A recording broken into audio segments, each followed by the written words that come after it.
Olá, pessoal.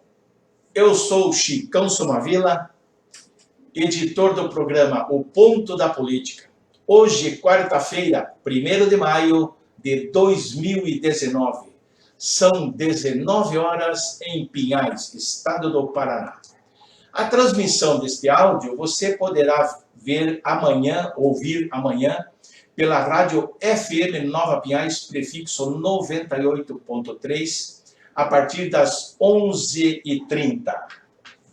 Aqui comigo, o presidente estadual do Partido Democrático Trabalhista, PDT, no Paraná, e que também é secretário adjunto nacional do partido, André Menegotto. E nós vamos falar sobre política nacional, sobre o trabalhismo, reestruturação do PDT no estado do Paraná, enfim, visando as eleições também de 2020. André Menegotto, tudo bem? Obrigado por ter aceito o convite. Chicão, eu é que agradeço, né, participar dessa importante ferramenta da mídia alternativa, não só de Pinhais, como do Paraná, porque o blog do Chicão, ele entra nesse contexto, né, das mídias alternativas que tem tomado aí, tem tido um papel importante, né, na democratização da informação no país. Então eu faço questão, é uma honra estar aqui contigo, nós que somos amigos de longa data. Décadas. De longa data, né? E é uma satisfação muito grande poder falar com você, com os seus ouvintes e espectadores. Legal, muito obrigado pelas considerações e da mesma forma, trazendo um pedetista no dia do trabalho, pois afinal o Partido Democrático Trabalhista tem suas raízes fincadas no trabalhismo.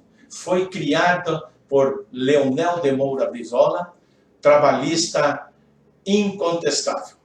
E vamos aqui falar um pouco da história do Dia do Trabalho. Mas antes eu quero ler aqui algumas participações que já estão aqui.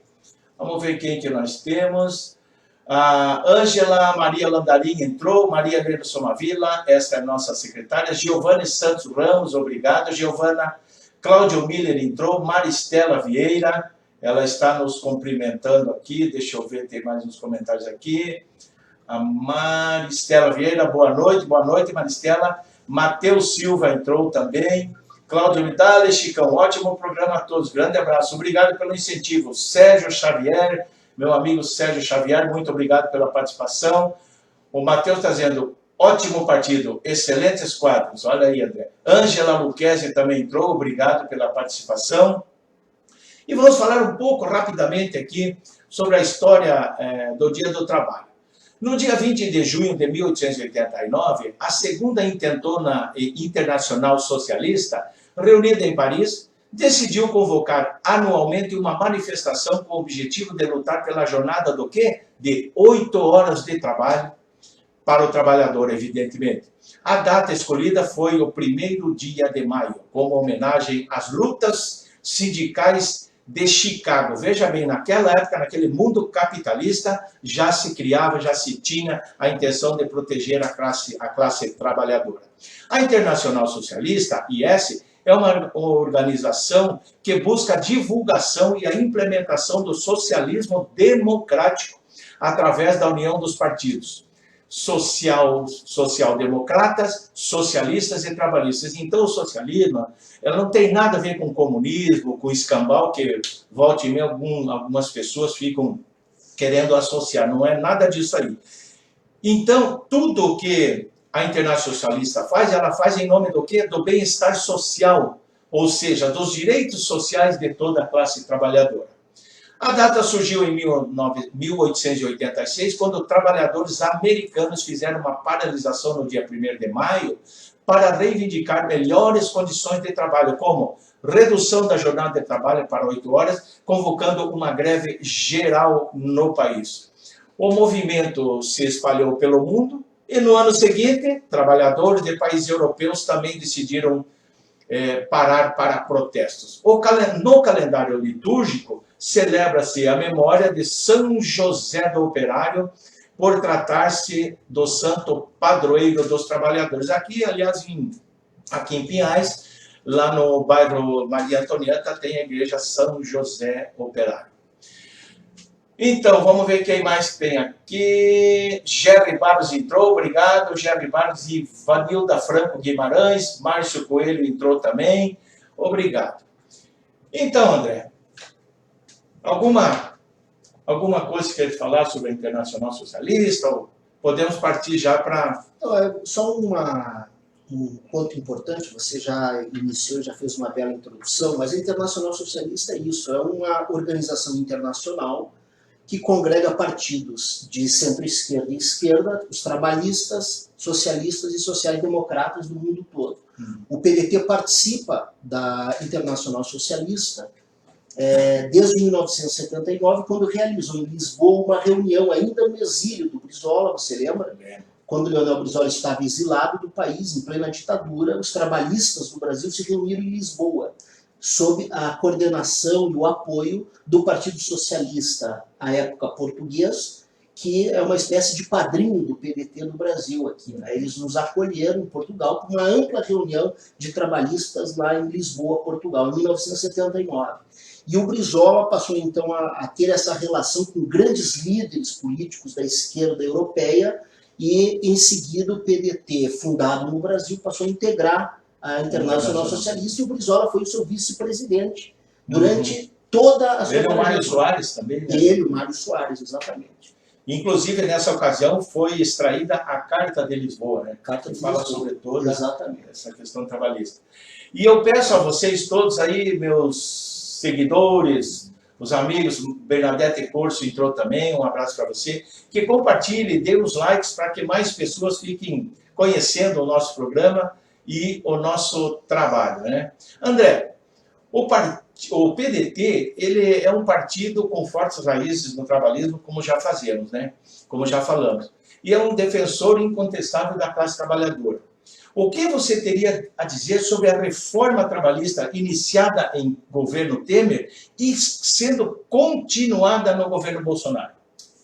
Bom, a reforma trabalhista, o primeiro ponto é que ela foi um grande engodo. Um pouco o que a gente está vendo agora na reforma da Previdência, mas esse é um assunto que a gente vai falar à frente, mas a grande justificativa da reforma trabalhista é que ela criaria 4 milhões de empregos de maneira direta em menos de 6 meses. Em menos de 6 meses, 4 milhões de empregos seriam gerados desde que a reforma trabalhista fosse aprovada no Congresso. Pois bem, a reforma foi aprovada, porque isso se tornou uma verdade absoluta, e os grandes meios de comunicação trabalharam por isso. Quer dizer, essas coisas sempre contam com o apoio da grande mídia, portanto a importância de programas como o seu, né, de mídias alternativas como o blog, porque não há o contraditório.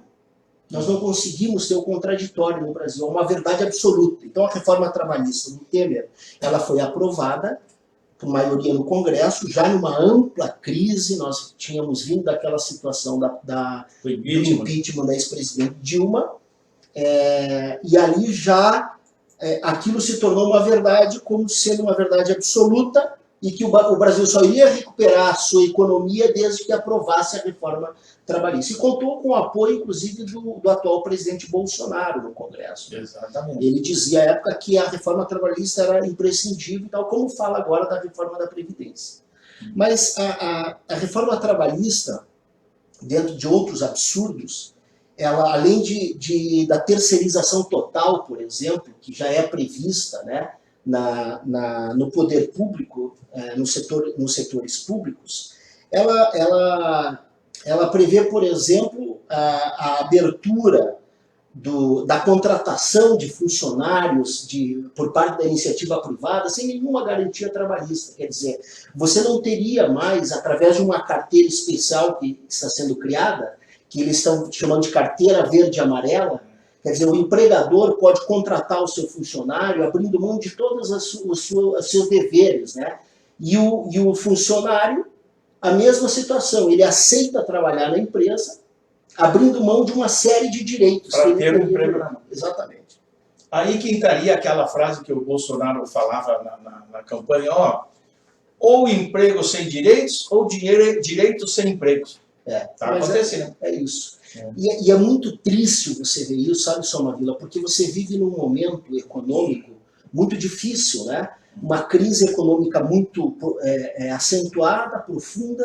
Então, você tem no Brasil hoje aproximadamente 14 milhões de desempregados. 14 milhões de desempregados, e aí você coloca uma situação como essa, onde há uma profunda recessão, e, obviamente, os setores mais privilegiados da sociedade, aqueles que conseguem ainda ter uma certa relação com o Estado, né? Porque o Estado é extremamente concentrador e certas empresas têm esse privilégio de poder negociar diretamente com o Estado, essas conseguem sobreviver bem. Então, a gente está cansado de ver grandes empresários aí, como por exemplo, o dono da Havan, aqui, que todo mundo conhece, que tem inúmeros negócios com o Estado, empréstimos, né? 115 anos de tempo para pagar no BNDES. Então, uma série de situações aí que diferenciam ele da parte competitiva, porque ele tem uma série de benefícios que outros não têm.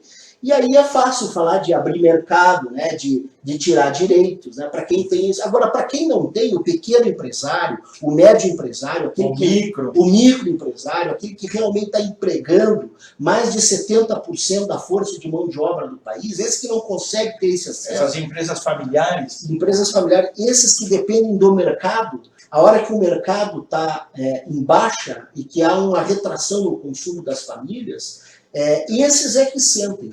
Porque esses privilegiados, que estão mais fazendo política do que trabalhando, né? Mais grandes industriais que têm acesso direto aos governos, aos seus orçamentos públicos, às suas licitações, né? Que a gente nunca sabe como funcionam, na verdade, esses conseguem sobreviver e ficam cada vez melhores. Agora, a crise atinge o pequeno empresário, o pequeno comerciante, né? Exatamente. Vamos ver quem mais aqui. Oi, Anderson Roque Martins, obrigado pela participação. Josué Valério, André, meu amigo, trabalhamos muito juntos. Ó, Josué Valério aqui de Pinhais. Cleide Pinheiro, boa noite, Cleide Pinheiro. Boa noite, Chicão e André. Tá aí o Josué Valério dando uma boa noite pra gente aí. André, e sobre a reforma da Previdência, qual o posicionamento do PDT?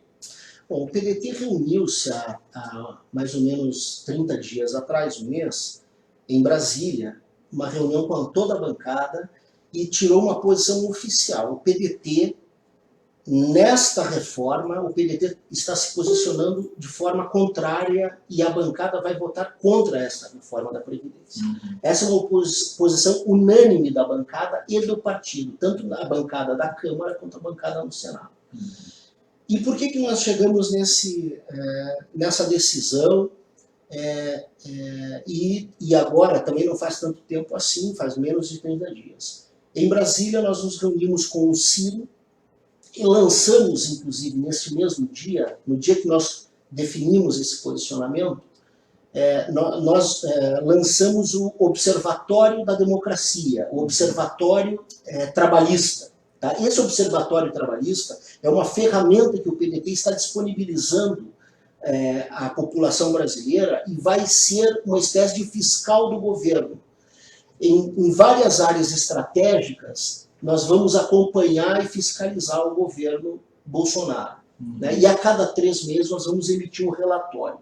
Não se trata de ter um governo paralelo, não é isso, mas se trata de acompanhar tudo aquilo que o governo Bolsonaro vai fazer. Todas as áreas, todos os setores que ele empenhar ou encaminhar algum projeto, ou ter algum tipo de ação, nós vamos analisar, nós estabelecemos um corpo técnico, né, o PDT, os seus economistas, sociólogos, os seus advogados, nós compusemos um corpo técnico. E esse corpo técnico vai subsidiar o partido em todas essas áreas em que o governo Bolsonaro vai atuar daqui para frente. E a cada 3 meses nós vamos lançar um relatório. Sobre a reforma da Previdência, o PDT definiu esse posicionamento. Nós somos contra, nós não aceitamos essa reforma que está aí, porque ela tira direitos da base da pirâmide, Chicão.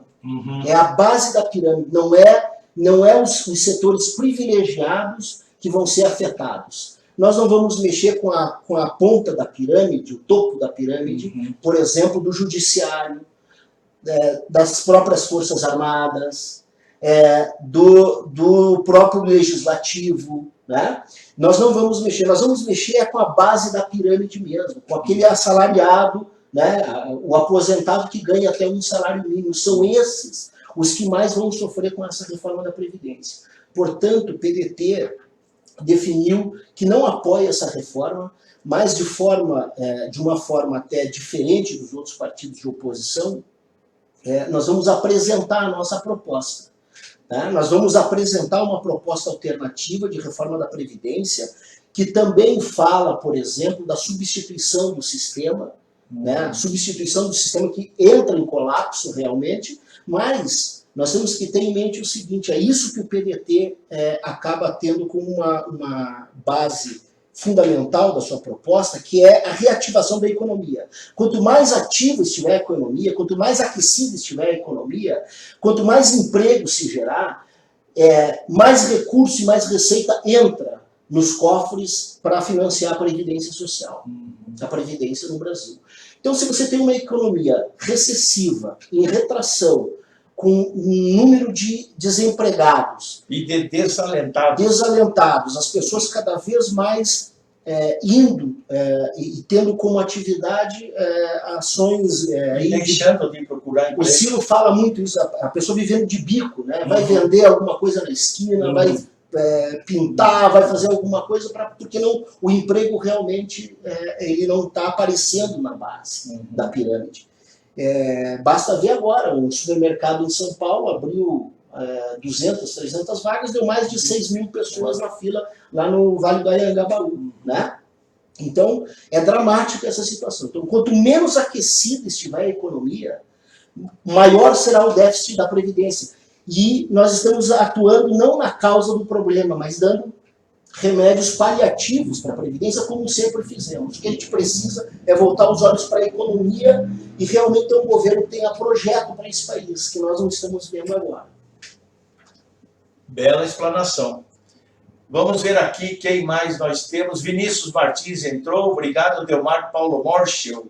Sempre destaco que a presença, não desmerecendo as outras pessoas, Delmar Paulo Morschel foi um professor meu nos anos 70, lá na município de Matelândia.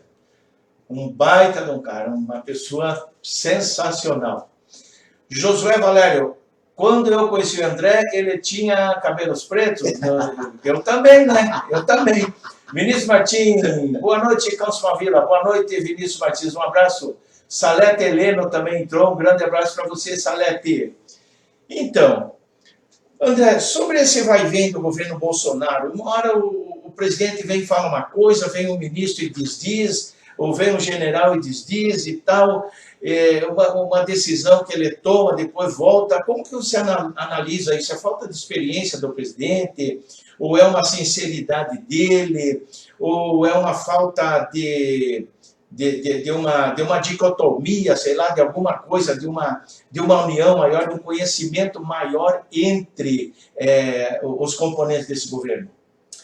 Bom, o que nos parece do PDT, e é uma análise que nós fazemos junto com até outros partidos, né, do nosso campo, é que o governo Bolsonaro é um governo completamente despreparado para exercer a função. Você fala o governo e fala não apenas geral, o presidente. De modo geral, porque o Bolsonaro ele é fruto de uma crise institucional violentíssima, né, e de uma abertura e de um trabalho de rede social muito vigoroso. Agora, o preparo dele, quando a gente fala do presidente da República, isso se agrava ainda mais, porque o presidente da República é a grande referência nacional. Sem dúvida. É a grande referência. E quando você vê, ainda durante a campanha, quer dizer, você não via absolutamente nada de proposta concreta para o país, né? de um projeto que pudesse, pudesse nos dizer assim, não, esse projeto é um projeto que realmente pode, nessa área, determinar um novo caminho para o país. Que poderia aparecer mas para a nada, população através de um absolutamente debate. nada. O debate durante a campanha presidencial foi muito raso, foi um debate muito primário. Nós vimos só bate-boca, do mais baixo nível, né? E ele à frente desse processo, os seus seguidores nas redes sociais, com um enfrentamento muito ruim, né? Já dando mostras do que seria o governo do Bolsonaro. Então, para nós do PDT, nós estamos vivendo um momento que já era um momento que se imaginava durante a campanha, porque ele nunca apresentou nos debates que participou, porque em determinado momento ele já não aceitava mais participar de debate nenhum, já se via que ele não tinha preparo para a condição que se apresentava. E agora está aí o resultado. O que é o governo Bolsonaro? O governo Bolsonaro é um governo que não se elegeu sem um projeto de nação, completamente sem projeto, em cima de uma pauta pseudo-moralista, né, de costumes, e nós brasileiros que imaginávamos e precisávamos de um grande presidente com um projeto nacional que pudesse reiniciar um processo de fomento da nossa economia, de setores estratégicos, ganhamos um síndico de prédio, um guru de costumes. Então ele tá mais preocupado com a questão homossexual, homoafetiva, com a ideologia de gênero, com as escolas, com a tal da escola sem partido. Ele está preocupado com o debate da rede social, com aquela coisa deprimente que aconteceu durante o carnaval, que ele colocou no seu Twitter. Então, assim, é uma vergonha para nós, do Brasil, nós termos um governo com esse perfil. O Brasil não merecia isso. Nós não merecíamos. E o Ciro Gomes, com tudo que fez, com tudo que apresentou, ainda foi o candidato, durante o período eleitoral, que conseguiu colocar uma agenda de projeto nacional para debate. Por exemplo, Chico, o Ciro, durante o processo eleitoral, ele conseguiu impedir o negócio da Boeing com a Embraer durante o período eleitoral. Você vai lembrar disso? Sem dúvida, lembro. Porque aquilo iria ser consumado durante o governo Temer. Esse absurdo, né, de você deixar que uma multinacional como a Boeing, poderosíssima, venha aqui e incorpore praticamente uma empresa de alta tecnologia como é a Embraer, detentora de projetos extraordinários, como é o CACI, aquele cargueiro, que tem 10 bilhões, o próprio Ciro enfatiza isso, né? Um cargueiro que tem 10 bilhões de venda já garantida, 10 bilhões de dólares em vendas garantidas para fora. Então, como é que você, com a tecnologia que tem, um setor estratégico, permite uma venda como essa? Então, o Ciro colocou isso durante a campanha. E a preço de banana. A preço de banana. E é mais um crime que se comete. Qualquer privatização que se faça num momento de recessão, de crise, de alta de desemprego, de perda de direitos, né, de economia ainda num estágio ainda difícil, né, de retomada, qualquer situação, qualquer pauta de privatização de venda e de leilões que se faça é um crime contra o país, porque as empresas que vão participar desses leilões geralmente vêm de fora e botam o preço lá embaixo. E um detalhe, André, tem muitas empresas que estão adquirindo os bens, as empresas brasileiras, e elas são estatais em seus países. Exatamente. Né? Empresas estatais de seus países, comprando porque uma estatal vende por uma estatal vende porque não está dando lucro, porque mais uma outra estatal compra. Exatamente. Aí é o contraditório, né? É o contraditório do discurso liberal, discurso neoliberal que a gente está vendo aí todos os dias na mídia. É isso aí. E, André, para dar um aviso para o nosso pessoal que está nos acompanhando aqui, mais para frente nós vamos falar também sobre a reestruturação do PDT no estado do Paraná, inclusive em todos os municípios do Paraná. Nós vamos falar sobre isso. O Sérgio Macanhã entrou. o ex-vereador Osmar Nunes Cardoso. Boa noite, Cão. Boa noite, Nunes. Seja bem-vindo. Pedro Cirineu entrou. Boa noite, Pedro. Obrigado aí pela presença, pela participação. Por favor, compartilhem, deem uns likes em nosso programa para que mais pessoas passem a conhecer, para que divulgue o nosso trabalho. A gente sempre pede isso, nosso trabalho não é monetizado, nosso trabalho é feito de livre, espontânea vontade, porque nós gostamos disso e queremos levar o máximo possível de informações à nossa população, porque você ficar só... a gente, né, nós ficamos só em Rede Globo, em SBT, pô, a nossa cabeça vira uma caixinha, né, uma caixinha de papel aí que se a gente sair dali a gente se assusta, né? Então, André, sobre a educação, o processo de desmonte na educação está a caminho aí com esse novo o Abraham Weimart, né? É o Weimart, é isso? Um novo processo entre ele e o presidente. Enfim, a educação também está num processo de destruição, agora proibindo, cortando repasses para universidades que estão aí no ranking principal no mundo. Como é que você vê isso? Como é que você vê essa situação, André? Como é que o PDT vê? Evidente, o governo Bolsonaro, ele dividiu a sua estrutura em três grandes pilares. Um é o militar, o outro é o econômico, né? E o outro são os setores do governo que pensam mais ou menos de forma parecida, mas muito vinculada ainda à questão propriamente eleitoral, né? Eles ainda não saíram da campanha. Não desceram do palanque. Exato. Eles ainda estão com o pensamento na campanha. Ainda não governam. Então eles estão preocupados com a pauta moralista e ainda de costumes, né? E o ministro da Educação é um desses, infelizmente.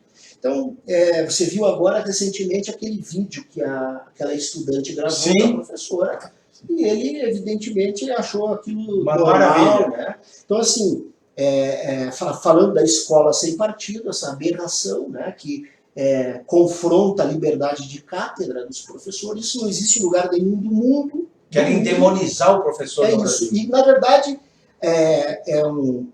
a situação que nós vemos hoje na educação do país é uma substituição de ideologias, né? Uhum. A definição deles, quer dizer, não é a escola sem partido. Eles querem incluir a ideologia deles. É completamente diferente. Completamente diferente. Revendo, inclusive, fatos históricos, como é o golpe militar de 64.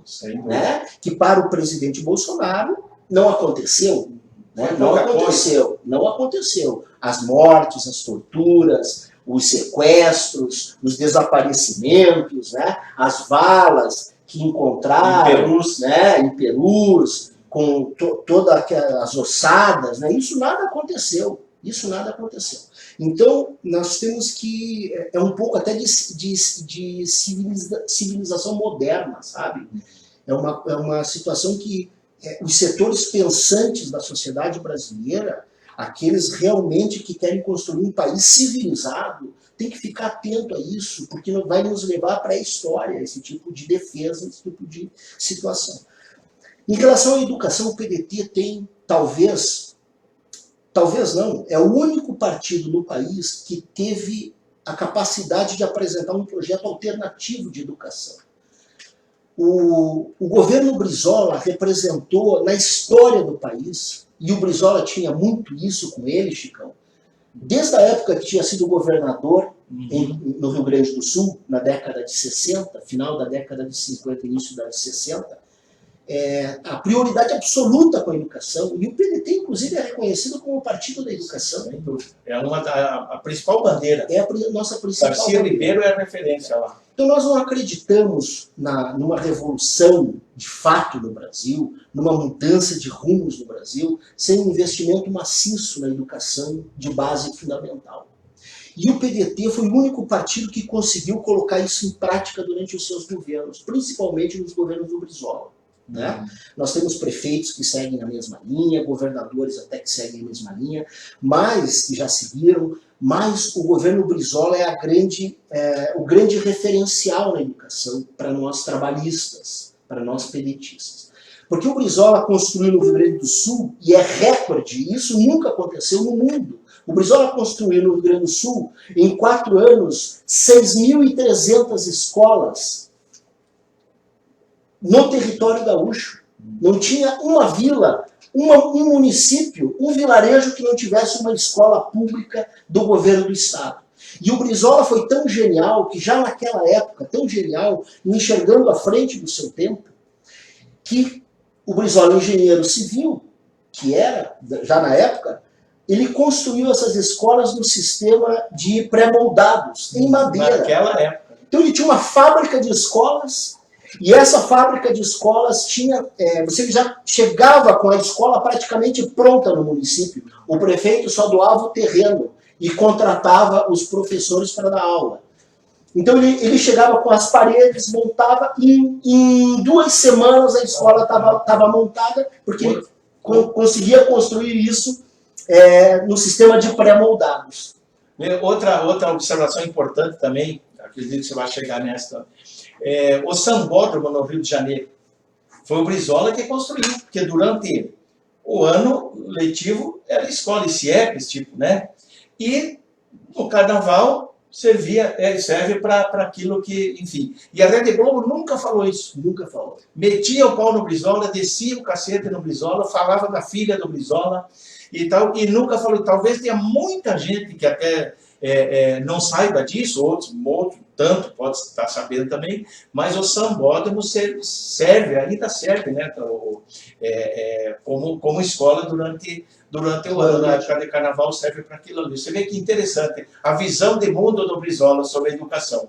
Pedro Cirineu diz ainda, e ainda pagam com papéis de títulos da dívida pública, os papéis podres. Jorge Andrade entrou, beleza. Pedro Cirineu, a Boeing levou a nossa Embraer e ainda vai ter acesso dos recursos do BNDES. João Policeno, boa noite, Chicão. Boa noite, João Policeno. Obrigado. Paulo Sérgio de Oliveira, um grande abraço para você aí. O Pedro Cirineu, nós vamos fazer uma entrevista com ele também daqui uns dias, que ele vai falar sobre a dívida pública aqui. Ótimo. André, 2 ministros caíram em menos de 100 dias do governo Bolsonaro. Por que isso? Teria como fazer uma análise disso? É um governo em disputa. O governo Bolsonaro é um governo em disputa. Internamente dividido, quer dizer, o próprio presidente diz que não entende nada de economia, que não entende nada de educação, que não entende nada de saúde. Então, o segundo escalão acaba, nesse contexto, estabelecendo ali uma dinâmica de conflitos permanentes, né? E esse tipo de situação acaba efervescendo a tal ponto de que uma situação ou outra acaba tendo uma exacerbação acima da média. E aí entra uma situação muito concreta, que é o presidente estimulando isso nas redes sociais. Então me parece que foi o que aconteceu, por exemplo, com o Bibinho, que foi a grande pessoa, né, de sustentação da candidatura, do PSL, do partido, etc., que ali houve já um primeiro rompimento, porque os filhos do Bolsonaro, que me parece ter um grande poder... E mais atrapalha do que ajuda o governo. Mas tem um grande poder, eles acabam influenciando em determinadas situações a tomada de decisão do próprio presidente. Então, assim, é um governo em disputa, mas é um governo despreparado. Existem setores que ele não vai mexer, ele não pode mexer, porque o mercado apadrinhou esses setores, como é o caso, por exemplo, da economia, né? Então o Guedes é um ministro que dificilmente o Bolsonaro vai mexer, a não ser que cometa um grande escorregão e que a situação se torne insustentável, mas é um ministro que o mercado botou a mão nele e ali ninguém mexe. Mas eu vejo essa situação muito no despreparo do governo. É um governo sem projeto, um presidente despreparado, não há um projeto que unifique o país e não há integração também. Nenhuma integração entre os ministérios. Então, assim, ó, cada ministério é uma ilha e toca o seu dia a dia da forma como bem entende. Né? E, portanto, vocês imaginam que deve ser os bastidores de um governo como esse. As picuinhas que devem acontecer, né? E como que você vê o comportamento do presidente e da diplomacia brasileira em relação às últimas viagens do presidente e do próprio Ernesto Araújo, ministro das Relações Exteriores? Bom, esse é uma tragédia absoluta, uma completa tragédia. Talvez essa seja, até ideologicamente, a grande marca desse governo, junto com a abertura econômica. Né? Neoliberal, a gente vê que é um governo que vai privatizar, que vai vender, que vai leiloar, que vai abrir o mercado, né? Que as estatais não têm nenhum projeto assim, importante dentro de um projeto nacional de desenvolvimento. Né? Mas a questão externa e a nossa relação com outros países também é uma tragédia absoluta. Por exemplo, essa guinada à direita é uma situação tão clara e evidente hoje, mas ela tem um componente que é muito pior, que é uma subserviência. E o Brasil atuando de forma subalterna, humilhante até, a esse novo polo, né, que o governo nos coloca agora, que é um polo americano, norte-americano. Né? Então nós deixamos de dialogar, de ter relações comerciais sadias com países importantes e que foi construído durante muito tempo, durante os últimos 10 a 15 anos, por exemplo, e que foi fundamental na construção de um novo polo econômico no planeta, que foram os BRICS, né? O polo de países que é o Brasil, a Rússia, a Índia, a China e a África do Sul, que criou um novo polo econômico que realmente desestabilizou os polos tradicionais, a União Europeia, mesmo os Estados Unidos, com seus aliados. Exatamente. Então aqui os BRICS foram a grande novidade da última década. Foi realmente uma situação nova de comércio internacional, não só de comércio, mas de relações internacionais. Então os investimentos, tudo aquilo que o país poderia atrair de recursos, de investimento em parcerias, né? Tudo isso foi jogado praticamente na lata do lixo, numa situação, numa inversão de 180 graus para se vincular de forma subalterna, subserviente, vexatória, vergonhosa do Brasil, num outro polo, praticamente de bajulação aos Estados Unidos. E agora a gente viu recentemente que não está trazendo absolutamente nada de novo, né? Porque lá há um presidente também que representa o fortalecimento do mercado e da indústria norte-americana. Coisa que nós deveríamos também fazer aqui e nós estamos fazendo. Pois é, eu tenho um dado aqui que eu peguei há alguns dias e anotei aqui no meu celular. As exportações da produção ao Brasil para a China eram 29%, para a União Europeia 18%, para os EUA 12% e para o mundo árabe nessa faixa de 12% a 13%. Você veja só, talvez por uma política externa mal feita, pode-se reduzir esses valores. Tanto é que a China agora está comprando mais soja, etc., e tudo dos Estados Unidos e caindo aqui. E exportações de carne também, de frango, para o mundo árabe também está sendo afetado, né? Sem contar, Chegou, só para encerrar esse assunto, que é importante, e nós partimos já para as coisas você vê o grande debate que se travou no governo do Bolsonaro, logo no início, foi a transferência da embaixada brasileira de Tel Aviv para Jerusalém. Um absurdo. Nenhum país, a não ser os Estados Unidos, fez isso. Quer dizer, não havia motivo nenhum para se fazer isso. E fica a 40, 50 quilômetros ali entre uma e outra. Mas é uma questão que, para o mundo árabe, é uma ofensa. É uma ofensa muito grande. E é uma questão estratégica para o mundo árabe. E por isso essa retaliação comercial que vai vir mais cedo ou mais tarde, a não ser que se refaça essa visão de relações internacionais do governo. Legal. Ótimo. Boa entrevista, muito legal, assunto muito importante. E a Célia Lima Cruz entrou. Obrigado, Célia. Um abraço. A gente pede para vocês aí, pessoal, deem os likes, curtam a nossa página, para que mais pessoas passem a conhecer o nosso trabalho. Agora vamos entrar no assunto do PDT. Vamos falar sobre o PDT e depois chegamos aqui na reestruturação do PDT no Paraná. Qual a representatividade do PDT na Câmara Federal? Ela aumentou, ela diminuiu? Como é que ela está, André? O PDT aumentou em relação à gestão passada, agora a partir de 2019. Como está? O PDT teve um crescimento considerável nas últimas eleições.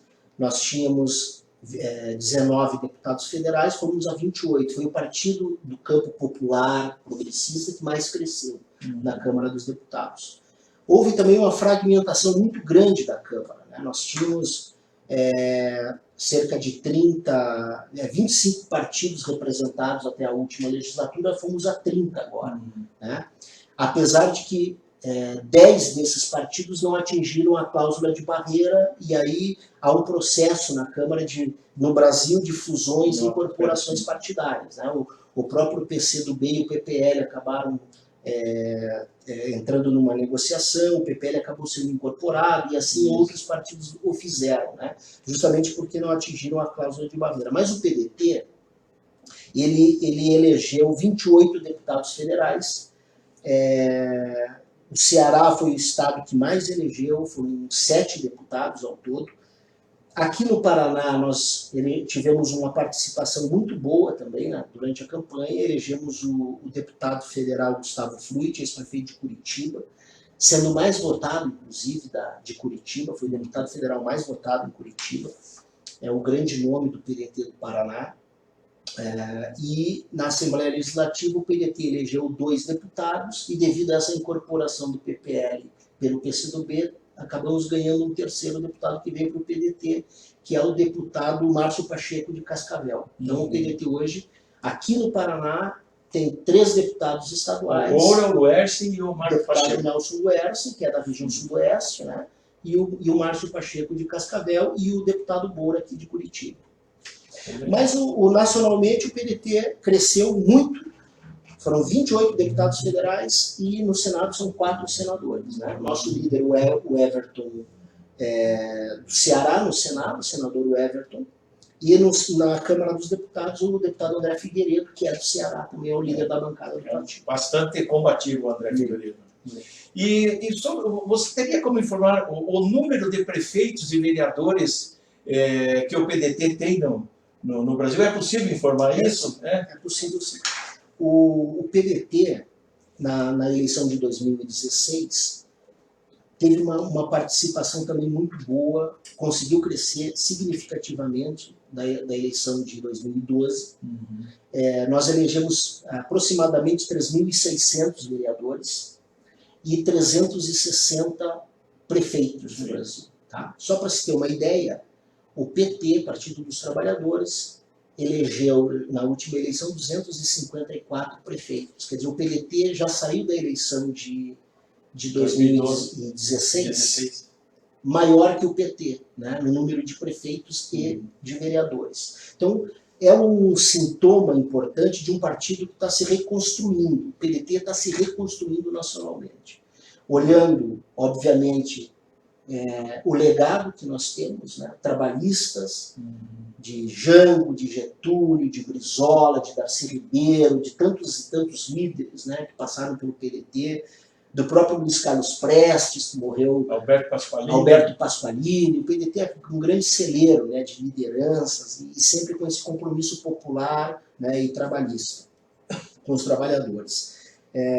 Mas o PDT está se reconstruindo, e é um processo difícil, é um processo que ele não é de curto prazo, né? É um processo que vem se construindo ao longo desses últimos anos, principalmente com a presença do Ciro Gomes, que deu um novo fôlego ao PDT, porque ele assume uma condição de líder, né, de uma proposta, de retomada de uma proposta e de um projeto trabalhista para o país.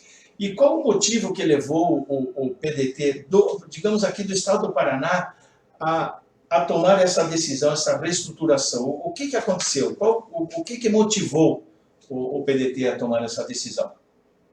Bom, nós fomos, na verdade, forçados a tomar uma decisão, né? Todos acompanharam a eleição passada, nós tivemos a renúncia da candidatura do então o ex-senador Osmar Dias, que era o nosso candidato ao governador. Ele renunciou à candidatura a um dia da convenção e renunciou também à presidência do PDT. Foi no mesmo ato. Ele renunciou à presidência e renunciou à sua candidatura. O PDT imediatamente nomeou uma executiva.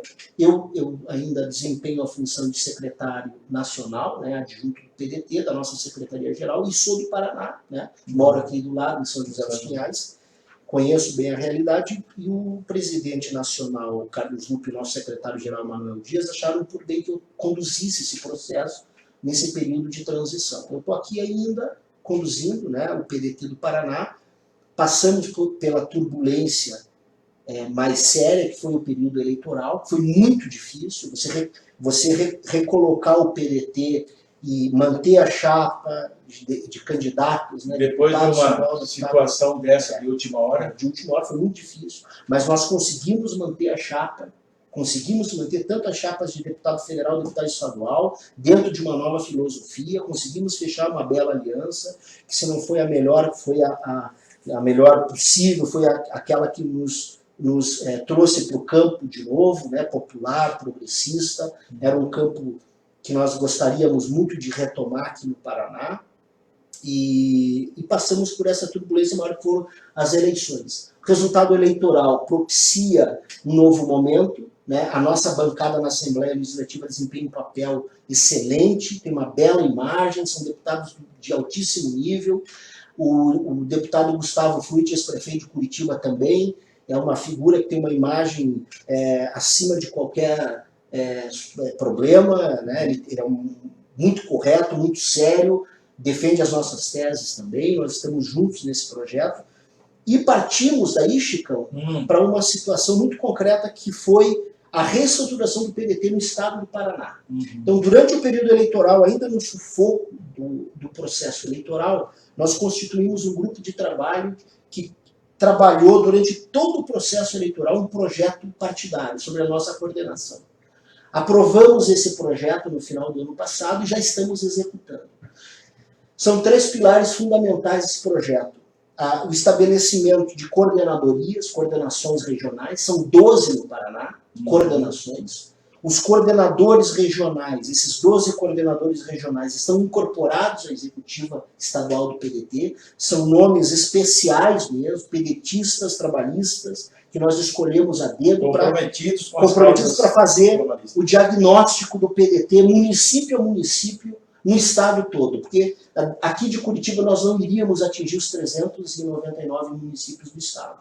Então, nós dividimos as tarefas, nomeamos os coordenadores, delegar poderes, e nós vamos executar isso.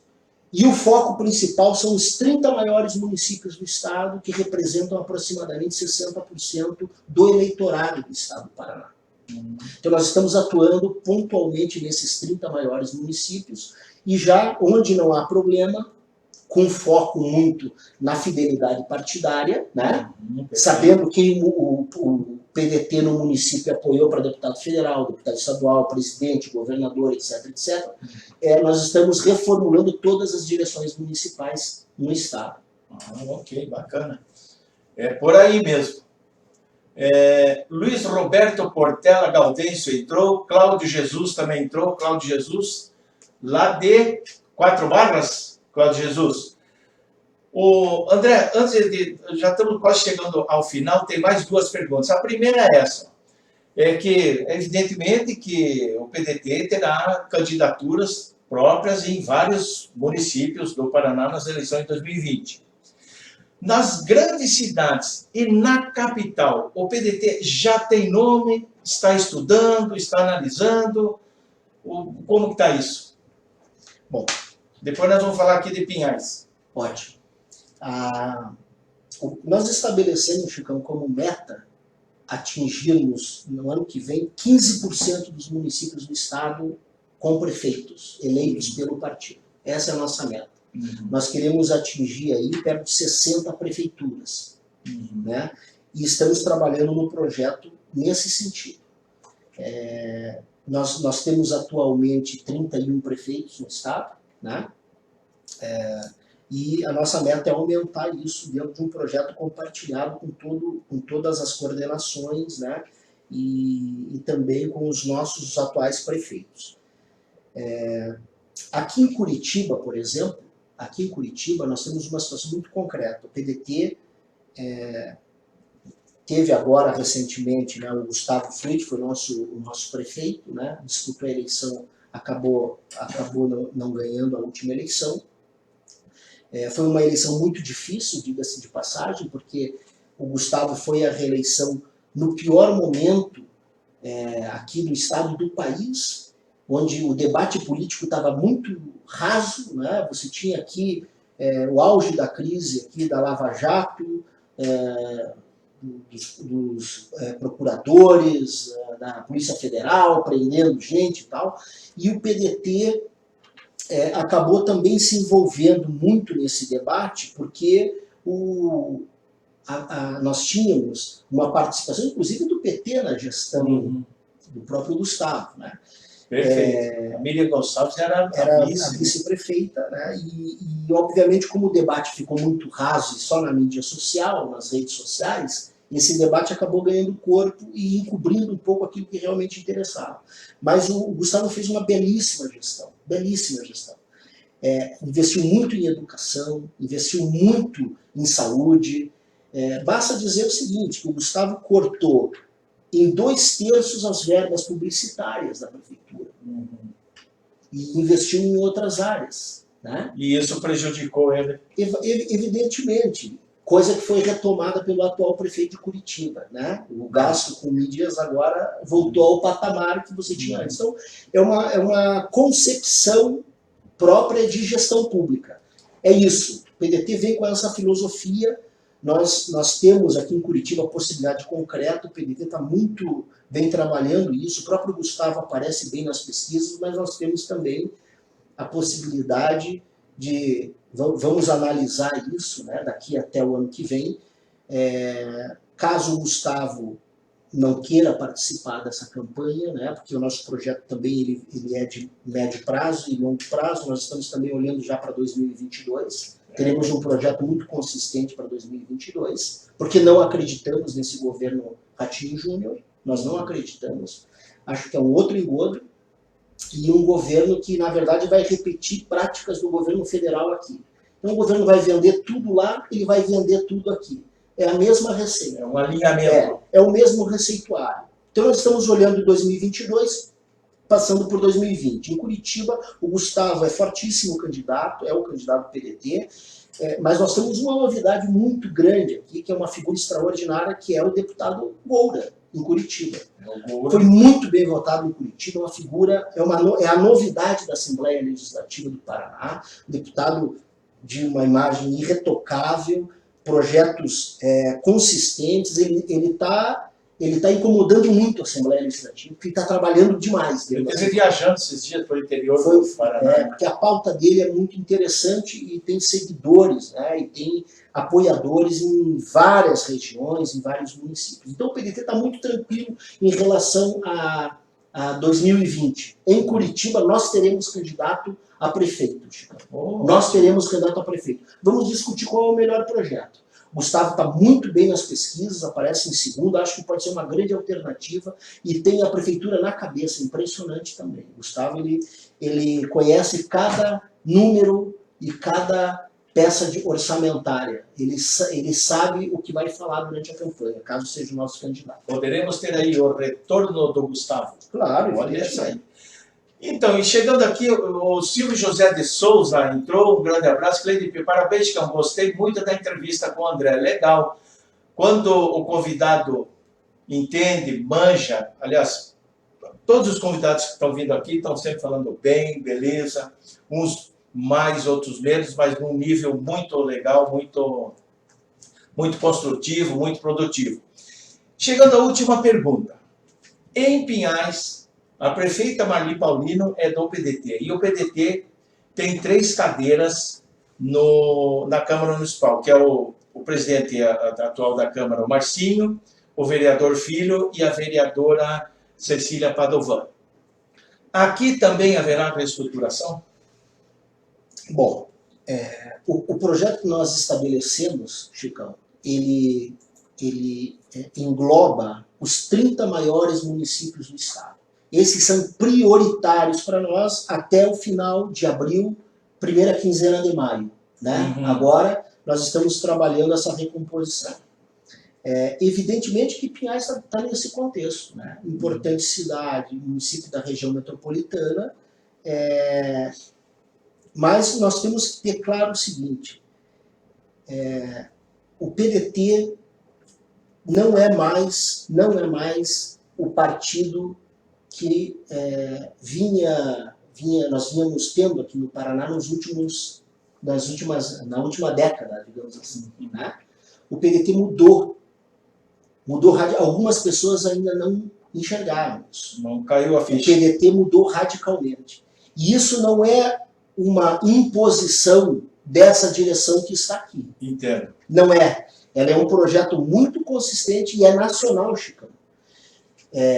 Há um projeto nacional do PDT, já olhando 2022, com a candidatura do Ciro Gomes à presidência da República. Nós estamos nacionalmente trabalhando em vários estados. O que aconteceu no Paraná iria acontecer de qualquer maneira.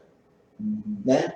É que o fato que aconteceu com o ex-senador Osmar Dias antecipou o processo e nós já estamos trabalhando nisso. O PDT mudou radicalmente.